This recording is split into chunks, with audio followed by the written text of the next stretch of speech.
Hello friend, જય શ્રી કૃષ્ણ. હું હેનલ પટેલ કાના કિચનમાં તમારું સ્વાગત કરું છું. શું તમે પણ મારા જેમ ચાટ ખાવાના શોખીન છો અને અલગ અલગ રીતે ચાટ બનાવો છો?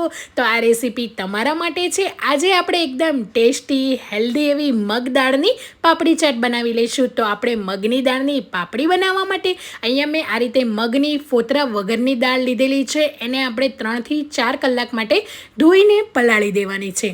તો મેં અહીંયા 4 કલાક માટે મગની દાળને પલાળી દીધેલી છે. તો તમે જોઈ શકો છો દાળ સરસ રીતે પલળી ગઈ છે. મેં અહીંયા 1 કપ દાળ લીધેલી છે. હવે દાળનું પાણી બધું જ કાઢી લેવાનું છે અને દાળને સારી રીતે નિતારી લેવાની છે. હવે એક પેનની અંદર 1 ચમચી તેલ એડ કરી લઈશું. તેલને સારી રીતે ગરમ કરી લેવાનું છે. તેલ ગરમ થઈ જાય એટલે 1 ચમચી જેટલું આખું જીરું એડ કરીશું. 2 તીખા લીલા મરચાંને કટ કરીને એડ કરી લઈશું. અને હવે અહીંયા મેં 1 લાલ મરચું લીધેલું છે. તમારી પાસે લાલ મરચું ના હોય તો લીલા જ લઈ શકો છો, મરચું સ્કીપ પણ કરી શકો છો. અને અહીંયા મીઠા લીમડાના 8 થી 10 પાનને ઝીણા ઝીણા કટ કર્યા છે, એને પણ એડ કરી લઈશું. એનો ફ્લેવર એટલો સરસ આવતો હોય છે, એટલે તમારી પાસે હોય તો જરૂરથી એડ કરજો. બધી જ વસ્તુને સારી રીતે સાતળી લઈશું. અડધી ચમચી જેટલો હળદર પાવડર એડ કરી લઈશું અને જે આપણે નિતારેલી મગની દાળ હતી એને પણ એડ કરી દઈશું. હવે આ દાળને લો ગેસની ફ્લેમ પર સારી રીતે સાતળવાની છે. દાળની અંદર પાણી નથી એડ કરવાનું, એ વાતનું ખાસ ધ્યાન રાખવાનું છે. અડધી ચમચી જેટલી કસૂરી મેથી એડ કરીશું. અડધી ચમચી જેટલો કાળા મરી પાવડર એડ કરીશું. અહીંયા મેં ફ્રેશલી કાળા મરીને સારી રીતે ખાંડીને પાવડર કરી દીધેલો છે. એનો ફ્લેવર પણ સરસ આવતો હોય છે, એટલે જરૂરથી એડ કરવો. અડધી ચમચી જેટલો શેકેલા જીરાનો પાવડર એડ કરીશું. શેકેલા જીરાનો પાવડર એડ કરવાથી પણ એટલો સરસ સુગંધ અને ટેસ્ટ આવશે. અને 1 મોટી ચમચી આમચૂર પાવડર, સ્વાદ પ્રમાણે મીઠું એડ કરીને સારી રીતે બધી જ વસ્તુને મિક્સ કરીશું અને લો ગેસની ફ્લેમ પર દાળને એકદમ સારી રીતે કૂક કરી લઈશું. તો દાળ પલળેલી છે એટલે સારી એવી કૂક થઈ જશે. અને દાળને મેં અહીંયા 4 કલાક પલાળેલી છે, એટલે દાળને કૂક થતાં વધારે ટાઈમ નહીં લાગે.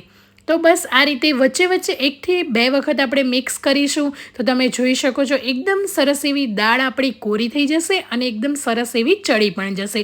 તો દાળ સરસ એવી કૂક થઈ ગઈ છે. ઉપરથી લીલા સમારેલા ધાણા એડ કરી લઈશું અને મિક્સ કરી દઈશું. ધાણાનો ફ્લેવર સરસ એવો આવતો હોય છે. તો ધાણાને એડ કરીને તમે જોઈ શકો છો ગેસની ફ્લેમ આપણે બંધ કરી દઈશું. મિશ્રણ આપણું એકદમ સરસ રીતે તૈયાર થઈ ગયું છે. હવે એક વાસણની અંદર બધી જ આ મગની દાળનું મિશ્રણ લઈ લઈશું અને આપણે મગની દાળનું જે પાપડી ચાટ છે, જે પાપડી બનાવવાના છે, એ ઘઉંના લોટમાંથી હું અત્યારે બનાવી રહી છું. મેંદાનો ઉપયોગ નથી કરી રહી. તો આ રીતે 2 થી 2.5 કપ જેટલો ઘઉંનો ઝીણો આપણે જે રોટલી કરીએ છીએ એ લોટ લેવાનો છે. 1 ચમચી કે સ્વાદ પ્રમાણે મીઠું અને 1 ચમચી તેલ એડ કરીશું. તેલ પણ આપણે વધારે નથી એડ કરવાનું, એટલે એકદમ સરસ એવી ક્રિસ્પી બનશે. બધી જ વસ્તુને સારી રીતે મિક્સ કરી લેવાનું છે અને થોડું ગરમ પાણી એડ કરતા જઈને લોટને બાંધી લેવાનો છે. લોટમાં બાંધતી વખતે થોડું એવું ગરમ પાણી હશે ને તો લોટ એકદમ સરસ એવો બંધાઈ જશે અને જે તમે મગની પાપડી બનાવશો ને એ પણ ક્રિસ્પી બનશે. અને લોટ છે એકદમ કઠણ બાંધવાનો છે, જરાય ઢીલો ના થવો જોઈએ. તો આ રીતનો એકદમ કઠણ લોટ મેં અહીંયા બાંધીને તૈયાર કરી દીધેલો છે. 1 ચમચી તેલ એડ કરીને મસળી લઈશું લોટને અને આ લોટને 10 થી 15 મિનિટ રેસ્ટ આપીશું. જો તમારી પાસે વધારે ટાઈમ હોય તો તમે અડધો કલાક પણ લોટને રેસ્ટ આપી શકો છો. એટલી સરસ એવી પાપડી બનશે. તો આ રીતે લોટને મેં અત્યારે 15 થી 20 મિનિટ રેસ્ટ આપ્યો છે. મોટી સાઈઝના આ રીતે લુવા કરી લેવાના છે અને પતલી એવી રોટલી આપણે વણી લઈશું. તો આ રીતે તમે જોઈ શકો છો કે મેં અહીંયા મોટી સાઈઝના લુવા કર્યા છે. પાટલી પર જો ના ફાવે તમને તો પ્લેટફોર્મ સાફ કરીને નીચે તમે પ્લેટફોર્મ પર પણ વણી શકો છો. તેલ લગાવવાની જરૂર નથી કે કોરો લોટ પણ સ્પ્રિંકલ કરવાની જરૂર નથી. એકદમ સરસ એવો તમારો લોટ હશે ને કઠણ, તો સરસ રીતે પાપડી તમારી લોટ છે એ વણાઈને તૈયાર થઈ જશે.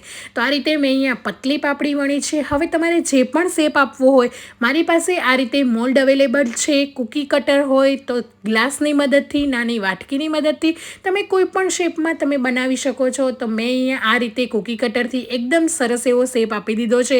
તો આ રીતની મેં અહીંયા બધી જ પાપડી તૈયાર કરી દીધેલી છે. એક્સ્ટ્રા પાર્ટ કાઢી લેવાનો છે.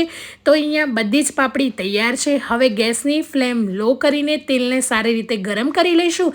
તેલ ગરમ થઈ જાય એટલે બધી જ પાપડીને એડ કરી દેવાની છે ને ગેસની ફ્લેમ લો રાખવાનું છે. આ વાતનું ખાસ ધ્યાન રાખવાનું છે. હાઈ હશે તો પાપડી અંદરથી ક્રિસ્પી નહીં થાય અને બહારથી એકદમ લાલ થઈ જશે. તો બસ આ રીતે આપણે બધી જ પાપડીને એડ કરી લઈશું. તો તમે જોઈ શકો છો થોડી વાર રહીને પાપડી ઉપર આવે છે, એટલે એ રીતનું ટેમ્પરેચર તેલનું હોવું જોઈએ. બધી જ પાપડી આ રીતે ઉપર આવી જાય એ પછી ગેસની ફ્લેમ હાઈ કરી લેવાની, એટલે એકદમ સરસ એવો કલર આવી જશે. તો તમે જોઈ શકો છો કેટલી ક્રિસ્પી. તમે એમનેમ પણ ખાઈ શકો છો, બાળકોના નાસ્તામાં પણ તમે આ રીતે આપી શકો છો. તો એકદમ સરસ એવી પાપડી તૈયાર છે. પણ આ પાપડી હું તમને બતાવું કેટલી સરસ એવી ક્રિસ્પી બની છે. જરાય ચવડ નથી થઈ કે જરાય કડક પણ નથી થઈ, ખાવામાં પણ એટલી સરસ અંદરથી સોફ્ટ. તો જો એકદમ સરસ એવી તૂટી જાય એવી મગની દાળની પાપડી તૈયાર છે. એક પ્લેટમાં બધી જ પાપડીને આપણે લઈ લઈશું. ઉપરથી સ્વીટ દહીં એડ કરી લઈશું. જે પણ તમે ચાટમાં ખાતા હોય ને જે પણ તમને ચટણી ગમે એ તમે એડ કરી શકો છો. અહીંયા આંબલી ખજૂરની ચટણી એડ કરી લઈશું. થોડી એવી તીખી ચટપટી ગ્રીન ચટણી પણ હું અત્યારે એડ કરી રહી છું. ઉપરથી સેવ, ડુંગળી, બુંદી, તમે તમારી રીતે ચાટમાં તમને જે પણ પસંદ હોય બધી જ વસ્તુને એડ કરી દેવાની. અને આ ચાટ અત્યારે ઉનાળાની ગરમીમાં તો ખાવાની એટલી મજા આવતી હોય છે. બસ પાપડી બનાવીને ડબ્બો ભરીને રાખી લેવાની, અને સાંજની ભૂખ માટે કે રાત્રે ડિનરમાં પણ જો ચટણી તમારી તૈયાર હશે, દહીં તૈયાર હશે, તો તમે આ રીતે ચાટ બનાવીને ખાઈ શકશો. જો ઘરમાં લેડીઝ જ્યારે બહારગામ જવાની હોય ને તો આ રીતે પાપડી બનાવીને જશે, તો ઘરમાં જ્યારે જેન્ટ્સ એકલા હોય, લેડીઝ વેકેશનમાં જ્યારે બહારગામ જાય ને ત્યારે આ પાપડી બનાવીને જશે તો ઘરમાં કોઈ પણ બનાવીને ખાઈ શકશે. બાળકો પણ આ રીતે ચટણી, દહીં અને જો પાપડી તૈયાર હશે ને તો આ પાપડી ચાટ ઉનાળાની ગરમીમાં ખાવાની એટલી મજા આવશે. તો તમે પણ જરૂરથી મારી આ રેસીપી ટ્રાય કરજો. અને આજની મારી આ મગની દાળની પાપડી ચાટની રેસીપી કેવી લાગી એ પણ મને જરૂરથી કમેન્ટ બોક્સમાં જણાવજો. મળીએ આપણે એક નવા વિડીયો સાથે. Bye bye. Thank you for watching.